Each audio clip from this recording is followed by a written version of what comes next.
Hi, teammates. Let's dive into some mysteries. So here's an ewe, female sheep.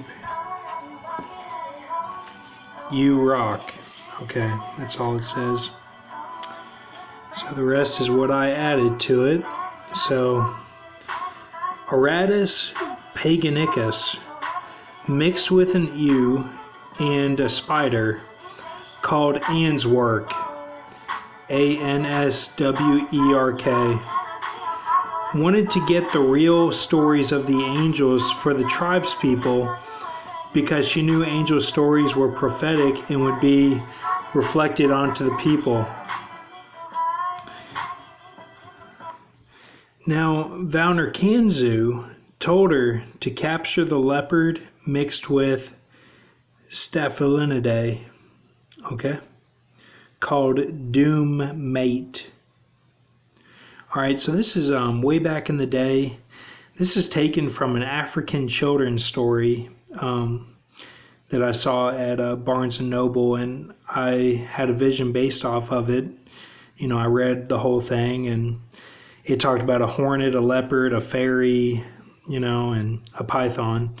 So that those were the creatures that the spider had to capture for the sky god to release all the stories to the people. So I just, you know, humbly read the whole thing and then just had a vision based off of it. So this is the vision, and hope you enjoy it.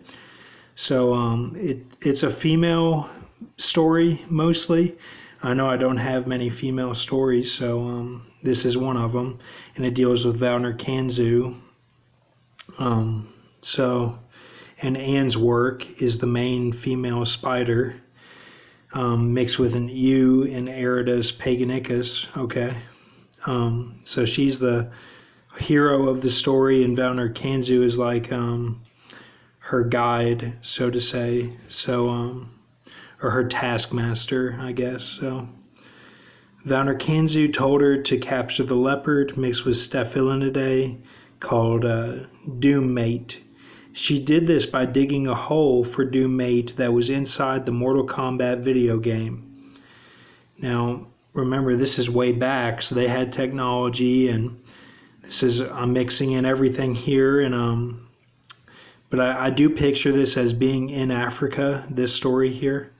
Northwestern Africa is what I picture. So answerk intrigued the doommate with honey that, when eaten, transports creatures into the video game. Answerk told doommate she would get her out with her webs as a rope. That's how she would get doommate out. So doommate trusted her and fell onto the spikes in the Mortal Kombat game. So 717 impressed, and 717 is Valner Kanzu, told answerk to capture the Mycetophilidae. Okay, so if you look at that there, Mycetophilidae, all right, mixed with ghost and restless spirits, the most angry of all creatures. Now, to capture this ghost and restless spirits mixed with Mycetophilidae, she had Boaz help her lure this creature called Hontex, Hontex, right there, Hontex, with the most beautiful music. He played on a DJ setup mixed with a harp. Now, I spelled harp wrong. I spelled it as Haarp, but we'll keep it like that, you know, dealing with the harp machine and all that. And this has to deal with the Hertz as well, being messed up for our time, and the Boaz was a part of all that. You know, even going back to the yellow box and all that, that we've gone over. So the golden yellow box, So Answerk offered Hontex a mixture of Erythema triphyllum. Okay, so that's what that is. Erythema triphyllum. You can see that there.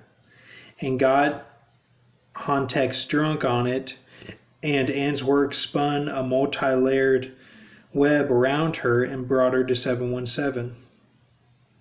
So at this point, 717 said, "Capture one more, the most fierce, and I will give you the scroll to spread across the sky from New York to South Africa," and reassured her that that would be enough for the whole world to have the stories of the angels that are like, that the humans are microcosms of, okay? And that they would gain wisdom and joy in the spirit. The Anochetus dubius, the hazel tartarucci, and the brown of cursed land. That's all one creature, okay? He is the brown of cursed land, the hazel tartarucci, and the Anochetus dubius. His name was exracsub, EXRACSUB, and traveled by pulling and pushing on creatures' blood. He looked like Kingpin from the Spider-Man cartoon, and Radagast, who is mentioned here, looked like Pinhead from Hellraiser, and Radagast would cover his head with aloe leaves, and it created like a kind of like a Muslim's headpiece almost. That's what it kind of looked like, but it was with aloe leaves, and he tried to get it to heal his head, like the marks on his head, by doing that, but it just became his headpiece, and the marks on his head wouldn't go away until he was reincarnated as different creatures, or different humans, I guess. So but they were like real stable and sticky aloe leaves. So Radagast helped Answerk by putting exracsub in a sleep state, but he would continually wake up because of indigestion. So Answerk offered him a milk mixed with peanut to cure him. After much persuasion of Radagast that exracsub could trust Answerk. Okay, he had to persuade exracsub to trust Answerk. The milk type of peanut closed his mouth, so he couldn't talk. So it's kind of a reference to Guyota a little bit, having the steel on him. This exracsub went through the same thing as a seal upon him. So it was kind of like a duel, like I don't know if it was at the same time that happened, but it's kind of like what you bind on earth is bound in heaven, and what you loose on earth is loosed in heaven. It's kind of the same thing, like they're tied together somehow, Guyota and exracsub, and that their mouth had to be sealed at the same time or something, or maybe not even at the same time, at different times, but that was the Peter type of binding and loosing. Okay, so closed his mouth, and he and Hontex and doommate were sent to the clouds of earth. Now this sounds kind of stupid, but just bear with me here. Trapped in the water cycle of evaporation, condensation, and precipitation until end times. Okay, so they were sent to do all, like, to run that wheel sort of thing. And I see it as Daredevil in the Ben Affleck film, whenever he can see more clearly with the rain falling down. It's kind of like that, but it's like the clouds and all that, the water cycle, and it's like they were stuck in it. It wasn't like a prison, so to say, but it was more like they could roam around within it, but they were stuck in that cycle of falling down as the rain, rising up, like they were connected to the plants, the animals that drink the water, all that stuff. They had a connection to it all. And that paved the way for end times. Like what we're living in now is because of their spirit interacting with all those things throughout the years, through the water cycle. So that was like their vehicle to get their symbolism spread throughout the world and everything. So then, of course, Val Kanzu said that answerk did a good job and that the scroll was put into place in the sky by the web of answerk. Okay, so then what I see is Musa Shiyama Takeshai, Takeshi, was the first reincarnation of exracsub after being freed from the water cycle and being allowed to speak again. Okay, and that's a sumo wrestler. And then Pakel Votan is the Tony Soprano man, the third that we went over, the three guys standing in a line in the trapezoid, the third of the trapezoid men. Together, the three form the strap white mask, that Michael Myers mask that has the strap and no hair, as part of the mask. They form that together. And the Hazel Tartarucci is the chaos of the Tartarucci's work, how things can go haywire with their work, mixed with the Tartarucci subduing all demons under their control, so that when Val Kanzu returns America to prominence, that's, basically at the end of the game, whenever there's 2 years left, however long that 2 years is, and the battery guys of the 90s Matrix, they grow as like calves of the stall sort of thing, as Superman the kid in the Superman canon movie, not Brightburn, but with him in the closet with his mom, trying to get him to come out of the closet and all that. Not a gay reference, it's all in the movie. So that's how they are when they come out of the battery pods, and they help America return to prominence. And really, even more than the prominence, it's more like they become the new Israel or something at that point. So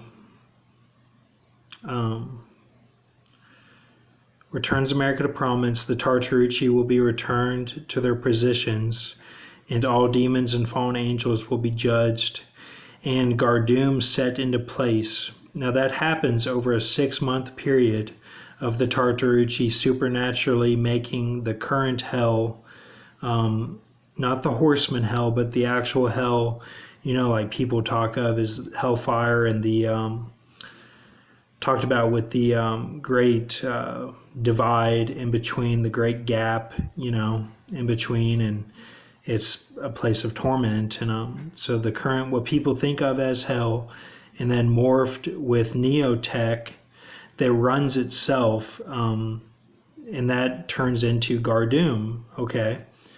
So it morphs over a period of 6 months. Then the Tartarucci are retired and arrive at the wedding feast of the Lamb last.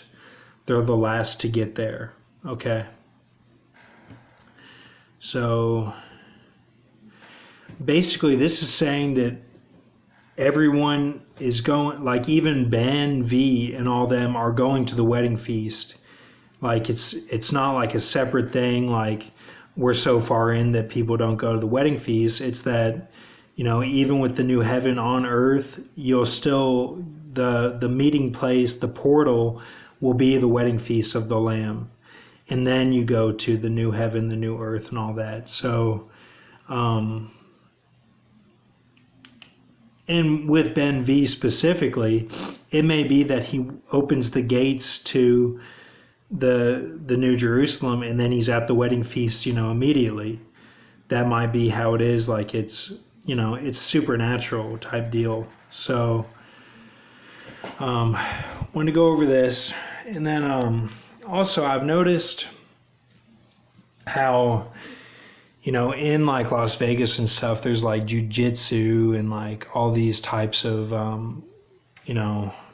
fighting styles just in like strip malls and stuff across the city. And it makes me think that basically with the release of the Matrix film, it's like there were two groups, and probably more, but like two main groups. Like some saw it and they went deeper into the rabbit hole of figuring out truth, and then some saw that film and were like, let's be like Neo basically, and try to be a master within the Matrix.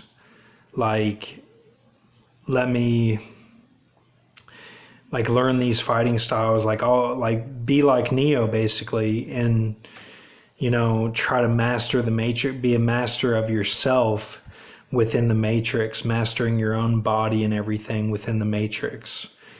And I don't really have a good feeling about that specifically. I think that's kind of the wrong way to look at that film.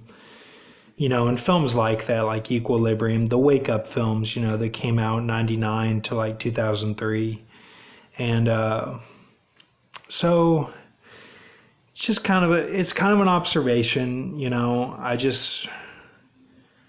don't know, it doesn't put a good taste in my mouth, like and probably literally is what that means. Like it doesn't seem to be the right way to go, so then now with Trump and everything, we're so far in that lifestyle has become the dot on the I, because everyone is so worn out.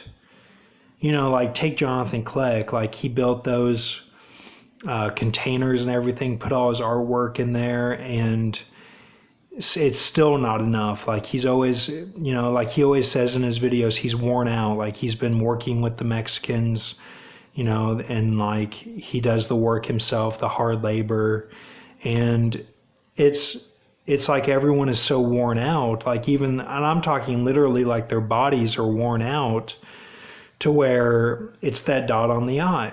And it shouldn't be that by doing any labor at all, you're putting a dot on the I. It shouldn't, but that's how it's become. Like, see how twisted it is? So then that interferes with the roles of the man and all that in this day and time. And like, it's everything is messed up, the way that women are viewing all this. Like women probably don't know what to think with it all. It's all fucked up, like the roles of everyone, like hunter-gatherer, all that is messed up. So I don't know. I'd like for this to be my last video, but it's probably not going to be, and we'll continue with the information. But I wanted to put this out there because it's mainly women-based. It deals with Wagner Kanzu is a woman, and Answerk is a woman, and even Hontex is a woman as well. The doommate and exracsub are the two men in this. So it's two men and two women, and then two helper men that are Boaz and Radagast. So keep faith with Lord Jesus,